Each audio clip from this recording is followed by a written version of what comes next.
ये ज़िंदगी भी बड़ी अजीब है ना। जिस पल का आप बेसब्री से इंतज़ार करते हैं वो कभी आपकी ज़िंदगी में आता ही नहीं, और आता भी है तो बहुत टाइम लगता है। और जिस पल का आप कभी इंतज़ार ही नहीं करते, जो थोड़ा डरावना होता है और मुश्किलों भरा होता है, वो आपकी ज़िंदगी में बहुत जल्दी आता है और जाने का नाम ही लेता है। वैसे ये कहानी थोड़ी सी लंबी है, लेकिन मैं जानता हूँ कि इस कहानी को पूरा ना देखने का कोई सवाल ही नहीं खड़ा होता है, क्योंकि इस कहानी में कुछ ऐसे मोमेंट हैं जिसको आप अपनी लाइफ से रिलेट करके एक बेहतरीन पहलू को एक आसान बना सकते हो। आप शहर से हो या गांव से हो, इस बात से इसमें थोड़ा सा फ़र्क पड़ता है, लेकिन बात तो ये है कि ये ज़िंदगी में आपके कहीं ना कहीं एक घटना के रूप में घटित हो सकता है। इसीलिए इस बात को अगर आप समझ जाते हो तो ये आपके लिए बहुत अच्छी बात है। और इस कहानी के पीछे एक इतना सुनहरा मैसेज है जो शायद आपकी ज़िंदगी के लिए एक बेहतरीन बात में से साबित हो सकता है, जो शायद आपको लाखों या घंटों मिनट बात समझाने के बाद भी इस बात को एक्सपीरियंस नहीं कर सकते, जितना इस छोटी सी लड़की की एक मनोबल को बढ़ाने के बाद इसकी ज़िंदगी घटनाओं से आप सीख सकते हो। ये कहानी एक छोटी सी लड़की अदिति की, जो एक छोटे से गांव में रहती थी और उत्तर प्रदेश के गांव में रहती थी। और वो उसके पापा खेतों में मजदूरी का काम किया करते थे। दिन भर खेतों में काम करने के बाद घर पे आते थे। वो अति से वो लोग इतना प्यार करते थे। वो छोटी सी थी, उसे बहुत दुलार और लाड प्यार से उसे पाल रहे थे, क्योंकि वो जानते थे कि वो उसे एक सुनहरा भविष्य उसके साथ जोड़ के देखते थे, क्योंकि उसके पापा एक किसान थे और खेतों में काम किया करते थे। दिन भर मजदूरी करते और शाम को जो भी उनकी कमाई होती आके उसी से घर का गुजारा बसा चलता था। अदिति उनकी इकलौती संतान थी, उनकी कोई दूसरी संतान नहीं थी। इसी करके उसकी मम्मी और पापा, वो उनकी आंखों का तारा थी। वो उसे कभी अपनी आंखों से दूर नहीं रखना चाहते थे। कभी भी खेतों से लौटने के बाद अदिति दिखाई नहीं देती तो उनके पापा घबरा जाते थे कि अदिति कहाँ चली गई।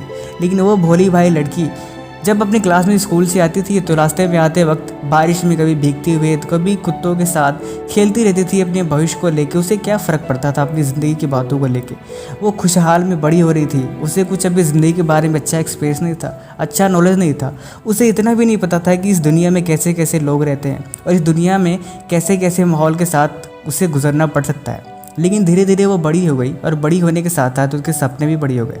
जब वो बड़ी होती थी, जब स्कूल से आती थी तो रास्ते में कोई भी उसे घायल या फिर कह सकते हैं कोई कुत्ता हो गया, कोई आदमी जो उसे लगे कि वो बीमार हो, उसके पास बैठ के उससे बातें किया करती थी और उसके दर्द को देख के उसे छूने की कोशिश करती थी। और साथ ही साथ वो रियलाइज़ करती थी क्या मैं इसे ठीक कर सकती हूँ।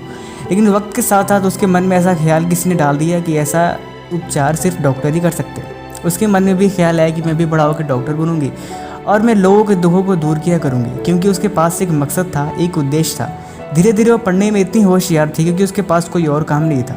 वो सारा समय अपने सपनों पे और अकेले में बिताने में ज़्यादा टाइम देती थी। दोस्तों के साथ थोड़ा बहुत खेलने आती और खेलने के बाद घर पे आके चुपचाप अपनी किताबों में लग जाती थी, क्योंकि वो अपने एक सुनहरा भविष्य देख रही थी। लेकिन कहते हैं ना, वक्त के साथ बदलते देर नहीं लगती। कभी कभी वक्त ऐसा पलट जाता है कि आप जिसकी कभी उम्मीद भी नहीं की होते, वैसा पल आ जाता है।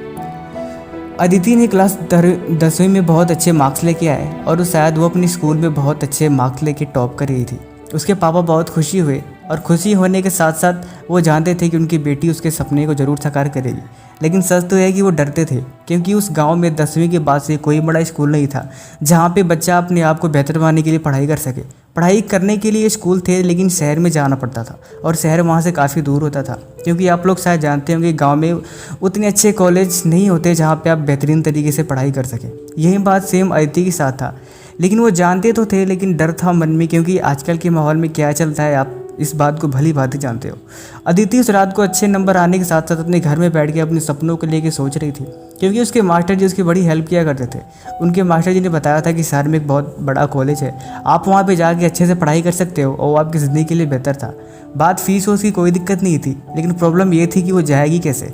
वो अपने कमरे में बैठ के उस रात कम से कम 2 घंटे से लगातार इसी बात पे विचार कर रही थी कि मैं पापा से बात कैसे कह पाऊँगी कि पापा मुझे शहर में जानी है, मुझे पढ़ाई करनी है। क्योंकि वो भी जानती थी कि आजकल के माहौल में क्या चल रहा है और आजकल के माहौल में अकेले जाके शहर में पढ़ाई करना शायद जोखिम भरा हो सकता है। और उससे भी बड़ा जोखिम भरा ये है कि उसके पापा कभी उसे दूर नहीं करना चाहेंगे, क्योंकि वो जानते थे कि आजकल के माहौल में खतरा बहुत है।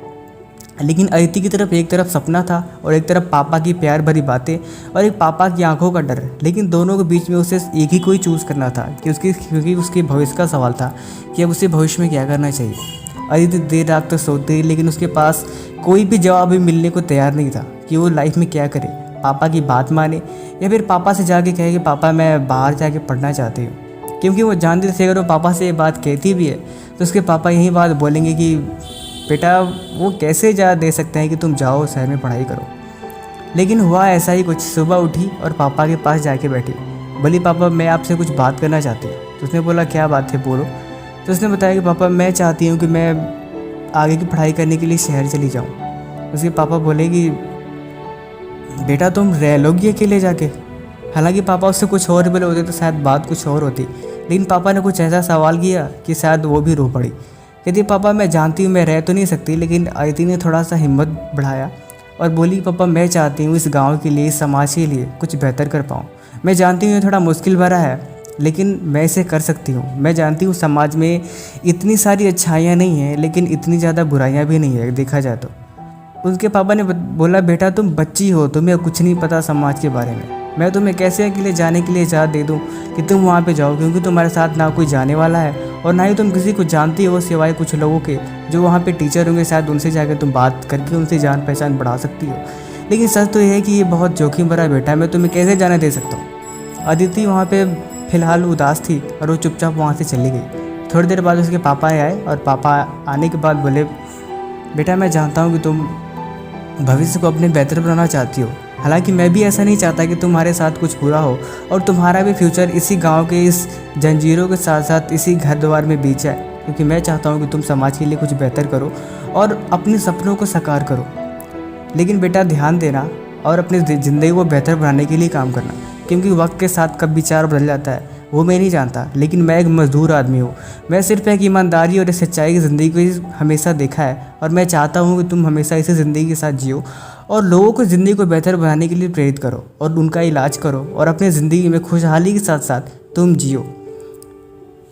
अदिति ने उनसे वादा किया कि पापा ऐसा ही होगा, लेकिन दोनों लोग सच तो यह है कि अंदर ही अंदर रो रहे थे, क्योंकि दोनों के पास एक डर था तो किसी के पास सपना था। लेकिन सच तो ये था कि दोनों लोग चाहते एक ही बात के थे। अगली सुबह अदिति ने तैयार हो गई शहर जाने के लिए। लेकिन बात तो यह है कि कहना आसान होता है लेकिन करना बहुत मुश्किल होता है। जो लड़की कभी गांव से बाहर गई नहीं, कभी माहौल को देखा नहीं, कभी उसे इतना भी नहीं पता कि माहौल में कितने तरह के लोग होते हैं, कितने तरह की भाषाएं होती है। खैर भाषाओं का तो कोई बात नहीं, लोगों का कैसा कैसा स्वभाव होता है, किसकी कैसी नज़र होती है, वो इस बात से बिल्कुल अनजान थी। लेकिन फिर भी वो स्टेशन पर बैठ के उस दिन रो रही थी और रोने के साथ साथ अपने बाहर वाले इंसान को इस बात को इंडिकेट करवा रही थी कि मैं ये कर सकती हूँ और मैं ज़रूर करूँगी, क्योंकि ये मेरे पापा का सपना है। वो स्टेशन पर बैठ के थोड़ा अंदर ही अंदर उदास होने के साथ साथ बाहर से अपने आप को दिखा रही थी कि मैं ऐसा ज़रूर कर लूँगी। लेकिन वो जानती थी कि वो ऐसा करेगी भी तो ज़रूर। ट्रेन आके उसके सामने खड़ी हो गई। अदिति को अंदर जाना था। अदिति जाके उसके पापा छोड़ने आए थे और वो उसको अलविदा कहा और वहाँ से ट्रेन आगे के लिए रवाना हुई। ट्रेन का पहिया ज्यों ही आगे के लिए चला, अदिति अपने अंदर ही अंदर रोने के लिए उसके दिल ज़ोर ज़ोर से चिल्ला उठा, क्योंकि वो डर रही थी थोड़ा बहुत कि अब मेरे साथ आगे क्या होने वाला है ये मैं कुछ नहीं जानती। लेकिन आप इस घटना को अपनी लाइफ से रिलेट करके देख सकते हो, क्योंकि हम कभी कभी ऐसे माहौल में फंस जाते हैं जो कभी हमने उम्मीद ही नहीं किया होता है। ये कहानी सिर्फ उसकी तरह है जैसे कि आप जानते हो कि आगे आपको स्वर्ग है, लेकिन स्वर्ग में जाने के लिए 2 बजे रात को भूतों वाले कमरे से गुजरना है। अब सोचो उस थोड़े से कमरे के लिए आपको कितना ज़्यादा डर की और कितना ज़्यादा हिम्मत की आवश्यकता होगी, है कि नहीं। लेकिन बात तो यह है कि अगर आपके मन में कोई उम्मीदें हैं, कोई सच्चाई है, तो आपको डर से कोई फ़र्क नहीं पड़ना चाहिए, क्योंकि आप अपनी ज़िंदगी को बेहतर बनाने के लिए कुछ कर रहे हो। हुआ भी ऐसा ही। अगली सुबह दीदी जहाँ उसे पहुँचना था वो वहाँ पहुँच गई और जाते ही जाते अपने कॉलेज में शायद उनके पापा ने किसी से बात करके रखी थी, वहाँ पे हेडमास्टर कोई जान पहचान वाले थे। अदिति उस रात उनके कमरे में रुकी और अगली सुबह स्कूल के लिए सारा जो प्रोसीजर था उसके लिए शुरू कर दी। लेकिन ज़िंदगी के बेहतरीन में इस छोटे से सफ़र में अदिति ने कितना कुछ सीखा, अपने मनोबल को कितना ज़्यादा बढ़ाया, आप इस बात को सीख सकते हो। इसीलिए मैं भी आपसे यही कहना चाहता हूँ, अपने आप को हर माहौल में ढलने के लिए तैयार रखा करो, क्योंकि ज़िंदगी में कब कौन सा मोड़ आ जाए, कौन सा मोमेंट ऐसा आ जाए जिसकी आपने कभी उम्मीद ही नहीं की हो, शायद उस बात को अगर आप पहले से तैयार हो गए तो आपके लिए अच्छी बात है। मैं नहीं जानता कि आपकी ज़िंदगी में क्या चल रहा है या फिर आगे फ्यूचर में क्या चलेगा, लेकिन सिर्फ इतना ही कहना चाहूँगा कि हर पहलू को जोड़ के रखो और हर पहलू को समझ के रखो, क्योंकि जिस दिन आप समझदार बन जाओगे उस दिन शायद आप इस दुनिया को बेहतर तरीके से देख पाओ, क्योंकि हर कोई अच्छा नहीं होता और हर कोई बुरा भी नहीं होता। बस ये पहचानने की कला जब आपके अंदर आ जाएगी उस दिन आपकी ज़िंदगी एक बेहतरीन हो जाएगी इंसानियत के मामले में, क्योंकि आप अच्छे लोगों को पहचान पाओगे और बुरे लोगों को इग्नोर कर पाओगे। लेकिन जब हम गलत रास्ते पे चले जाते हैं या फिर जब ये काम हम उल्टा करते हैं, अच्छे लोगों को बुरा समझने की और बुरा लोगों को अच्छे समझने की, तब शायद हम अपनी ज़िंदगी में कुछ ऐसे मोड़ पे फंस जाते हैं जहाँ पे हम उलझन सी आ जाती है। इसलिए ज़िंदगी आपकी है, अच्छे कामों में लगाइए, आपके लिए बेहतर बात होगी। बाकी स्टोरी कैसी लगी कमेंट कर ज़रूर बताएं, और आपने अभी तक हमें इंस्टाग्राम पे फॉलो नहीं किया है तो प्लीज़ फॉलो कर दीजिए। Thank you so much, all the best.